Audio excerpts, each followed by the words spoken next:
दोस्तों आज हम लोग पढ़ेंगे प्रकाश का अपवर्तन। पहला चैप्टर पढ़ चुके हैं प्रकाश का परावर्तन। अब पढ़ेंगे प्रकाश का अपवर्तन, द रिफ्रैक्शन ऑफ लाइट।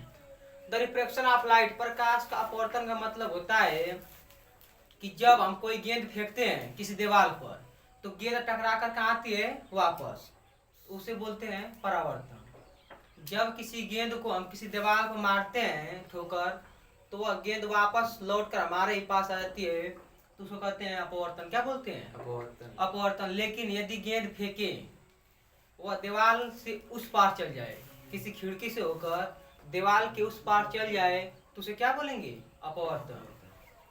तो देखिए परावर्तन में जब हम पढ़े थे तो कितने माध्यम की आवश्यकता थी? केवल एक माध्यम की। जब हम अपवर्तन परावर्तन पढ़े थे प्रकाश का, जब प्रकाश का परावर्तन पढ़े थे तो उसमें कितने माध्यम की आवश्यकता थी? बस एक ही। क्योंकि जब प्रकाश किरण आती थी तो तल से टकराकर पुनः उसी माध्यम में लौट जाती थी। इसी घटना को बोलते हैं प्रकाश का परावर्तन। लेकिन अब हम लोग पढ़ेंगे प्रकाश का अपवर्तन। प्रकाश का तो अब कम से कम कितने माध्यम लेंगे? दो। कम से कम कितने माध्यम लेंगे? दो। अधिक से अधिक कितना ले लीजिए। तो प्रकाश का अपवर्तन देखिए, प्रकाश के अपवर्तन के लिए कितने माध्यम की आवश्यकता होगी? कम से कम दो माध्यम। तो मान लीजिए दो माध्यम लिए हैं,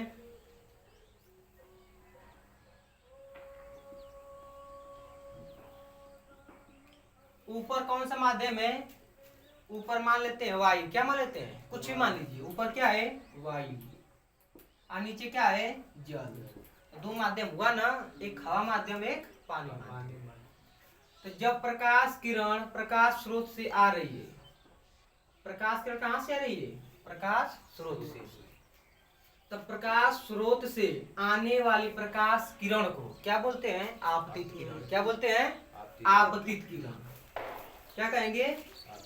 आपतित किरण। प्रकाश स्रोत से आने वाले प्रकाश किरण क्या कहते हैं? आपतित किरण। इसको इंग्लिश में बोलते हैं इंसिडेंट रे। क्या बोलते हैं? Incident ray. Incident ray. और आपतित किरण देखिए, यह जो तल है यह हवा को और पानी को क्या कर रहा है? अलग कर रहा है। क्योंकि जैसे पानी का जो ऊपरी छोर देखेंगे तो जो ऊपरी छोर होगा पानी का, उससे जस्ट ऊपर क्या होगा? हवा होगा।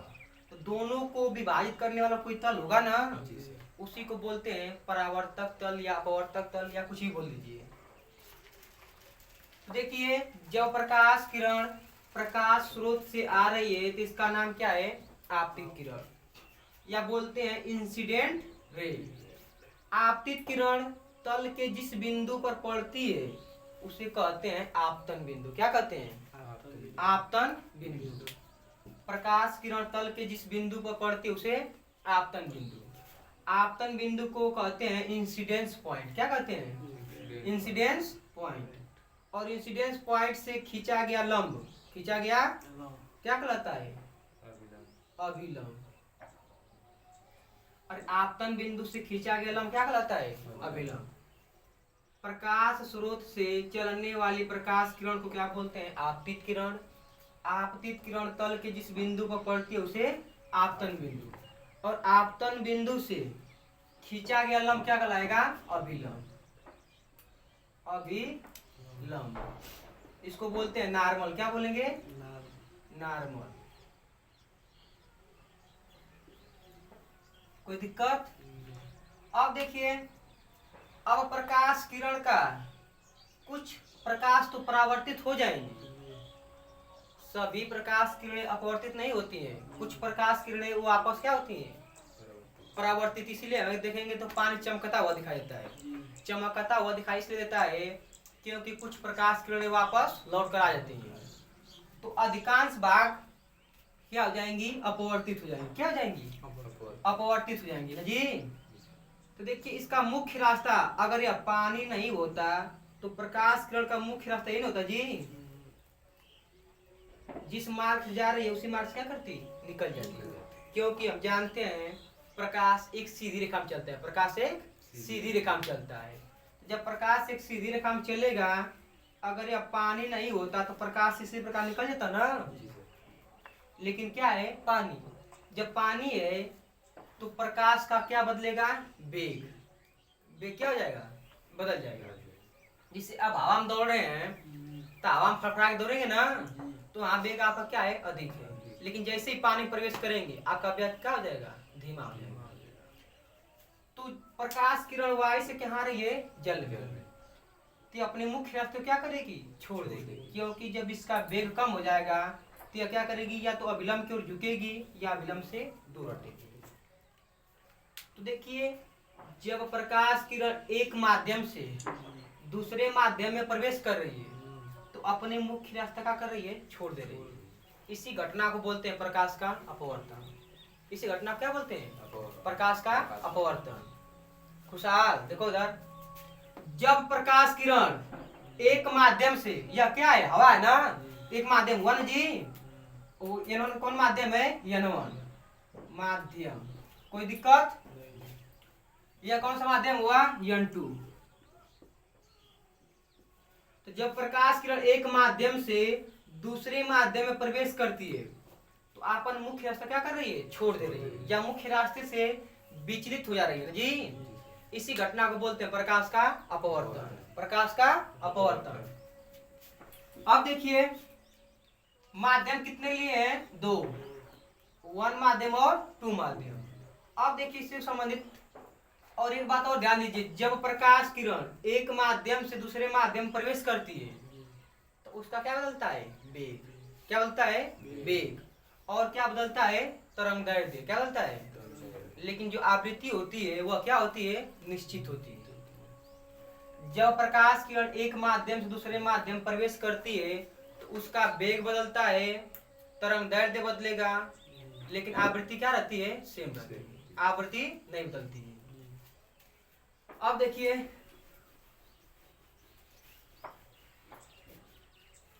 माध्यम कितने लिए है जी, 2। अगर मान लीजिए फिर 2 माध्यम ले रहे, नीचे क्या है, पानी, क्या है, ऊपर वायु, तो बताइए सघन कौन होगा, यह माध्यम हो क्या, पानी माध्यम क्या होगा, सघन होगा। क्योंकि वायु के कण क्या होते हैं, दूर दूर, अब पानी के कण क्या होते हैं, नजदीक नजदीक। तो सघन का मतलब होता है गज्जिन। क्या होता है, गज्जिन। अभी खेत में कोई फसल बोई है, लंबा लंबा जामल न हो, तो उसको भोजपुरी भाषा में या देहाती भाषा में क्या बोलते हैं, बिरड़ जामल। बिरड़ मतलब लंबा लंबा, और सघन मतलब नजदीक नजदीक। तो देखिए, पानी के कण क्या होते हैं, पास पास होते हैं, और वायु के कण क्या होते हैं, दूर दूर होते हैं। तो बताइए दौड़ना कहाँ आसान होगा, पानी में कि हवा में, क्योंकि हवा के कण क्या है, दूर दूर है, और पानी के कण क्या है, नजदीक नजदीक। तो सघन कौन है, पानी। लेकिन अभी कह दें कांच न जी, कांच और पानी में बताइए सघन कौन है, कांच। कांच और पानी में सघन कौन है, कांच न है, या तो बिरल न है। और हवा क्या है, देखिए जब कांच से हवा में तुलना करेंगे, कांच से हवा में तुलना करेंगे तो सघन कौन है, कांच। आप पानी से हवा में तुलना करेंगे तो सघन कौन है, पानी। लेकिन जब कांच और पानी में तुलना करेंगे तो सघन कौन है, कांच। तो हम यह नहीं कह सकते कि पानी हमेशा क्या होता है, सघन। तुलना के हिसाब से होता है। जैसे कोई लड़का छोटा है जी, कोई लड़का 5 साल का है, कोई 10 साल का है, तो बड़ा कौन होगा, 10 साल का। 10 साल बड़ा है ना, लेकिन अब 15 साल के लिए खड़ा कर दे तो बड़ा कौन हुआ, 15 साल। तो माध्यम सघन और विरल कब होगा, जब तुलना करेंगे तब। तो यह सघन भी हो सकता है, विरल भी हो सकता है, यह सघन भी हो सकता है और विरल भी हो सकता है, वह माध्यम पर निर्भर करता है। देखिए 2 माध्यम लिए है ना, एक हवा है और एक पानी। तो इन दोनों को जब तुलना करेंगे तो सघन कौन है, पानी। तो देखिए जब प्रकाश किरण कहाँ चल रही है, पहले विरल माध्यम, पहले कहाँ है, अब विरल माध्यम से प्रकाश किरण आ रही है, कहाँ प्रवेश करेगी, सघन माध्यम। तो इसे आपतन बिंदु कहेंगे ना, और आपतन बिंदु से खींचा गया लंब क्या कहलाएगा, अभिलंब। देखिए इसका मुख्य रास्ता ये होगा जी, अगर ये अभी हवा होता तो प्रकाश किरण सीधी निकल जाती ना, लेकिन वायु से क्या प्रवेश कर रही है, पानी। अर्थात विरल माध्यम से, विरल माध्यम से कहाँ प्रवेश कर रही है? सघन माध्यम में। तो बताइए जब विरल माध्यम से सघन माध्यम प्रवेश कर रही है तो उसका वेग क्या हो जाएगा? कम हो जाएगा। और जब वेग कम हो जाएगा तो चाहे लटक जाएगी, नहीं लटकेगी। जब वेग कम हो जाएगा तो प्रकाश कण क्या हो जाएगी? लटक जाएगी। लटक जाएगी मतलब अविलंब की ओर झुक जाएगी। जब प्रकाश किरण का वेग क्या होगा? कम न होगा। और विरल में तेज दौड़ेंगे ना आप, अब पानी में दौड़ा दे तो, अब पानी दौड़ा कुकुर छोड़ दे पीछे को, हवा में छोड़ दे दौड़ा कर पीछे तो बच भी जाएंगे ना जी। लेकिन पानी में छोड़ देगा बस आएगा कुकुर तो भाग पाएंगे? वेग कम हो जाएगा जी। कम हो जाएगा धर लेगा पछवा से। तो पानी में वेग क्या हो जाएगा? कम हो जाएगा। और जब कम हो जाएगा तो क्या करेगी? लटक जाएगी। जब ऊर्जा कम हो जाएगी क्या होता है? लटक जाते हैं ना। तो उसी प्रकार जब प्रकाश किरण का वेग कम हो गया मतलब क्या करेगी? लटक जाएगी। लटक जाएगी इसका मतलब अविलंब की ओर क्या करेगी? झुक जाएगी। तो ध्यान दीजिए, जब प्रकाश किरण विरल माध्यम से, जब प्रकाश किरण विरल माध्यम से सघन माध्यम में क्या कर रही है? प्रवेश कर रही है। और विरल माध्यम में है कहाँ प्रवेश कर रही है? सघन माध्यम में। तो जब प्रकाश किरण विरल माध्यम से सघन माध्यम में प्रवेश करती है, सघन माध्यम में प्रवेश करती है तो अपने मुख्य रास्ते को छोड़कर, अपने मुख्य रास्ते को छोड़कर अविलंब की ओर झुक जाती है। अविलंब की ओर झुक जाती है। कोई दिक्कत? जब प्रकाश किरण विरल माध्यम से सघन माध्यम में, विरल माध्यम से सघन माध्यम में प्रवेश करती है ना जी, तो अपना मुख्य रास्ता छोड़कर अविलंब की ओर झुक जाती है। लेकिन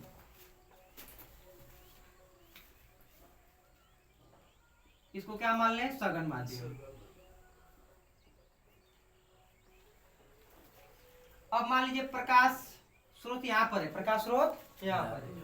तो प्रकाश स्रोत जब चलता है, जब प्रकाश किरण प्रकाश स्रोत से चलती है तो उसे क्या बोलते हैं?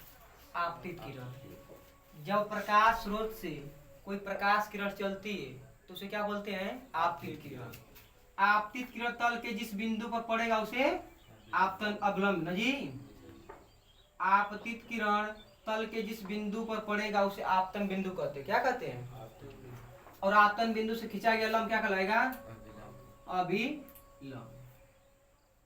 अब देखिए प्रकाश जो आपतित किरण आ रही है इसका मुख्य रास्ता ये ना होगा जी।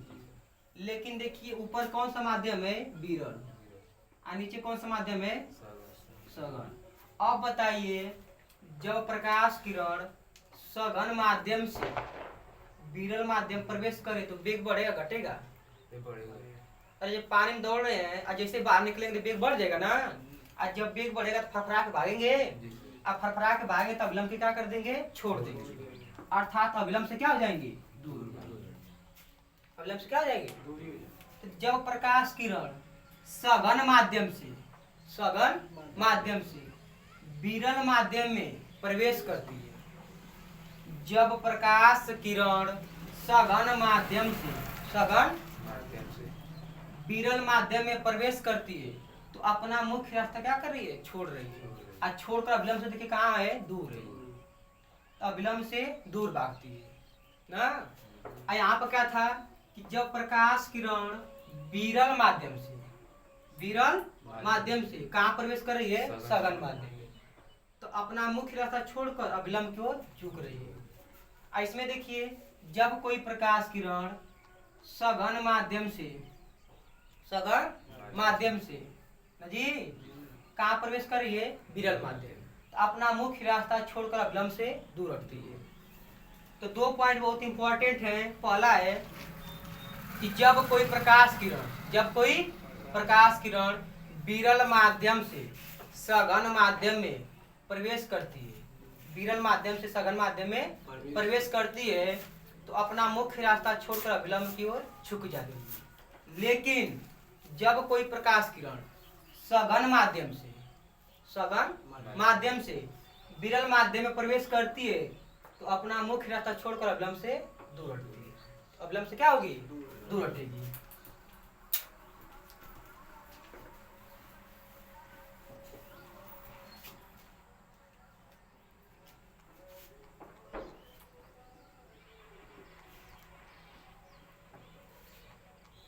अब बताइए प्रकाश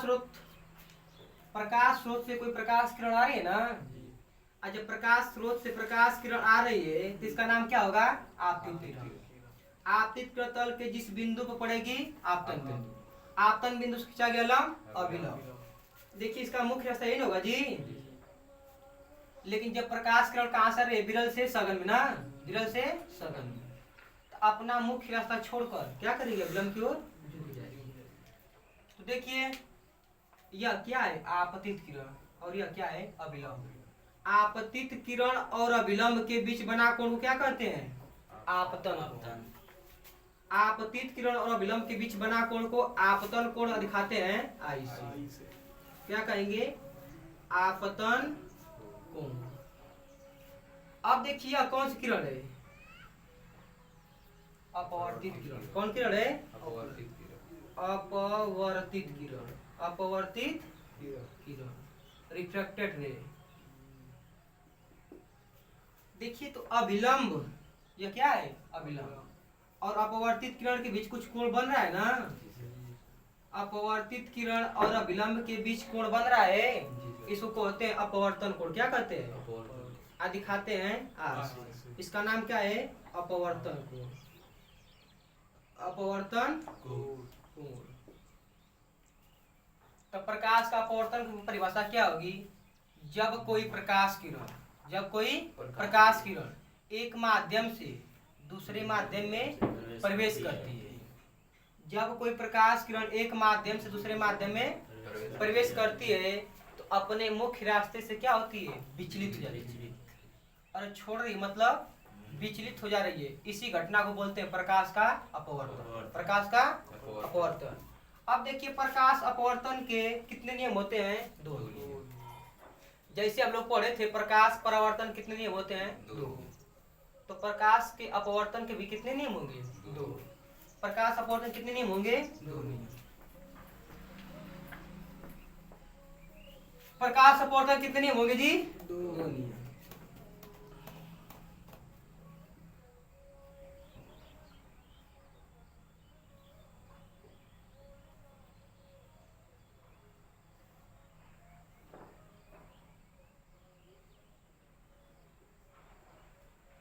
प्रकाश अपवर्तन कितने नियम होंगे? 2 नियम। जिस प्रकार प्रकाश परावर्तन कितने नियम थे? 2। उसी प्रकार प्रकाश के अपवर्तन के भी कितने नियम होंगे? 2। देखिए पहला नियम क्या होगा? पहला नियम यह है, यह कौन सी किरण है? आपतित किरण।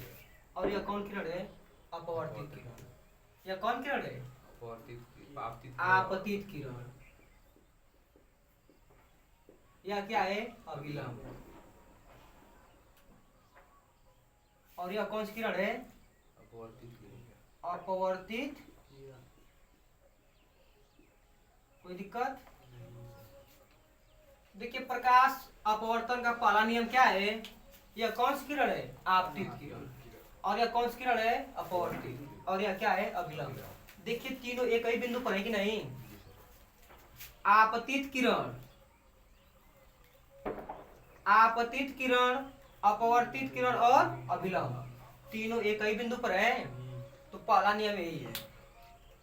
प्रकाश अपवर्तन का पहला नियम है आपतित किरण, आपतित किरण, अपवर्तित किरण और आपतन बिंदु से खींचा गया अभिलंब। आपतन बिंदु से खींचा गया अभिलंब तीनों एक ही तल में होते हैं। तीनों एक ही तल में होते हैं और एक का बिंदु पर है, एक का तल में है। आपतित किरण, अपवर्तित किरण और अभिलंब। आपतित किरण, अपवर्तित किरण और अभिलंब तीनों एक ही तल में होते हैं। तीनों एक ही तल में होते हैं। अब दूसरा नियम देखिए।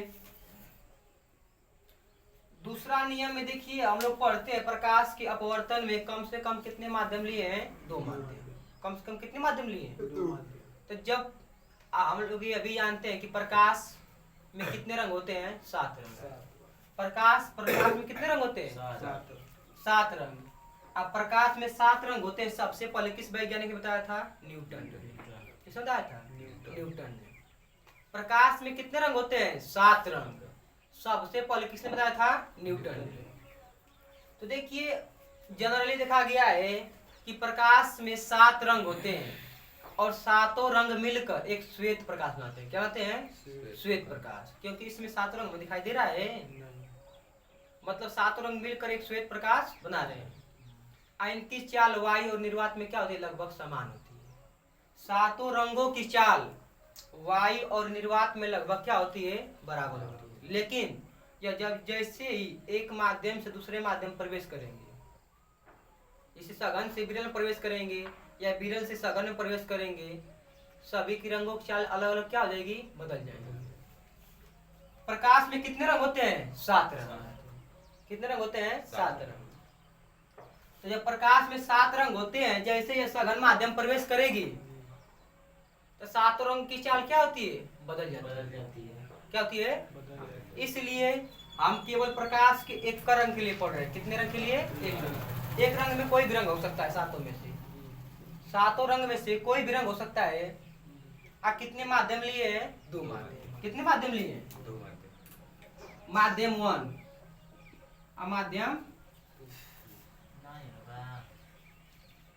माध्यम कितने हैं? 2।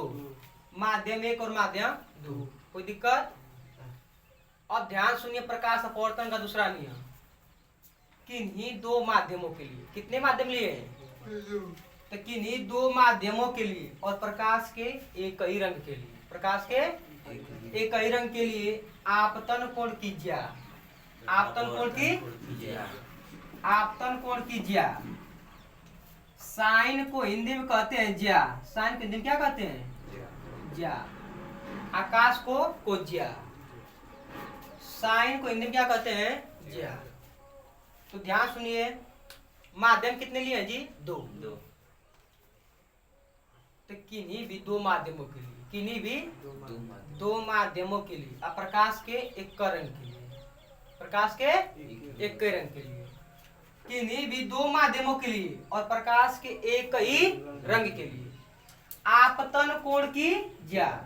देखिए आई है ना, आई क्या है? आपतन कोण।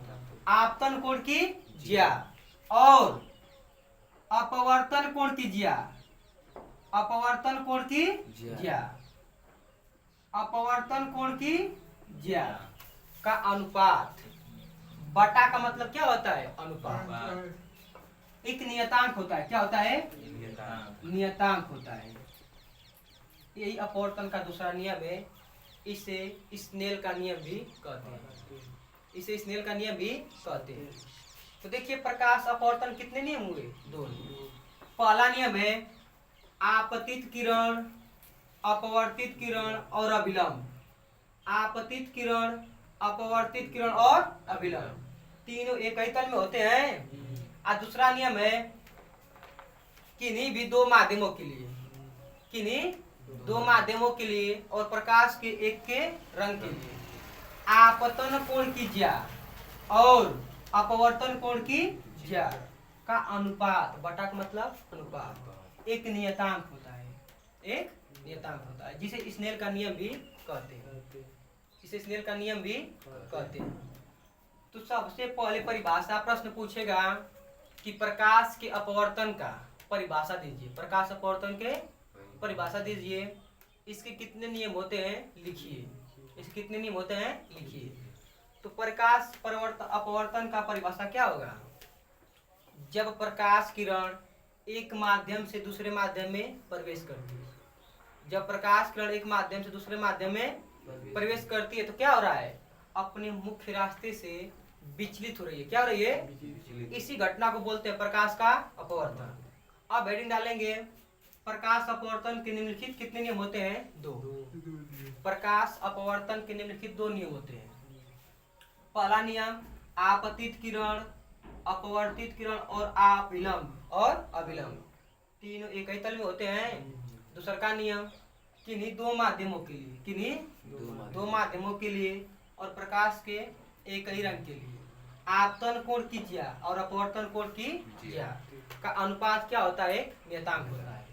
इसे स्नेल का नियम भी कहते हैं। आप लोग का धन्यवाद।